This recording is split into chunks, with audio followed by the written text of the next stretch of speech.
Heather Tom celebrates 35 years in soaps, explains why she turned down Yale and Juilliard to continue her run, exclusive. Tom's soap career took her from The Young and the Restless to One Life to Live and The Bold and the Beautiful. Heather Tom opens up to people about working in soap operas for 35 years. Tom began as a teenager on The Young and the Restless before moving to One Life to Live and then The Bold and the Beautiful. Tom joked that she was sucked into the daytime vortex. Heather Tom didn't think she landed the role of Victoria Newman when she auditioned for The Young and the Restless in 1990. I had been working in the business since I was born basically, and so it was just another audition, she tells people exclusively. She auditioned for William J. Bell, who co-created the series with wife Lee Phillip Bell. He said, "Thank you for coming in," which is the worst thing anyone can ever say to you. It basically means, "Thanks for wasting your time and mine," she remembers. And so I was just like, "Oh, okay, well, I didn't get that." But soon she got a phone call that, without any other auditions, she'd booked the role. Apparently what he said was like, "Okay, well, that's my Victoria," and that was it. He had very specific things that he had in mind, and once he was there, he was there. His "thanks for coming in" meant that he didn't need to see anyone else. Tom was just 15 when she joined the series as the ruthless daughter of Eric Braeden's Victor Newman. She ultimately won 2 daytime Emmys for the role. She stayed with the series until 2003, when she left for One Life to Live, where she played Kelly Kramer. She stayed there until 2006, when she joined The Bold and the Beautiful, where she's played Katie Logan, and has won 4 more Emmys, tying her for most wins by an actress. This fall, she celebrates 35 years of working in daytime drama. "It's kind of crazy," she says about the milestone. "It's amazing to think that I've been doing this for so long and consistently for so long. I am so grateful." Tom notes that on BNB, she works with creator Brad Bell, the son of William. She also has branched out into writing and directing for the series.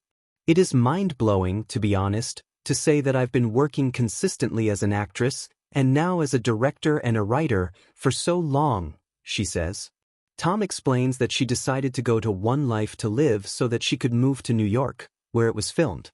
"I always wanted to go to conservatory," she says, and had actually been accepted into programs at Juilliard and Yale.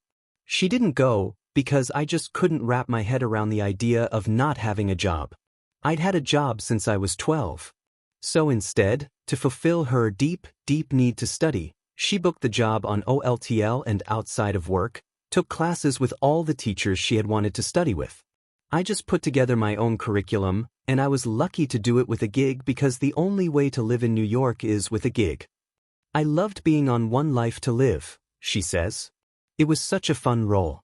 It was such a departure from Victoria. Kelly was nothing like Victoria. She relished being a Kramer girl and playing a fun, blonde, ditzy woman with her heart on her sleeve." When her storyline ended in 2006, she says, "I went back to LA with a different person, a different actress, a different artist. It was the best thing I've ever done."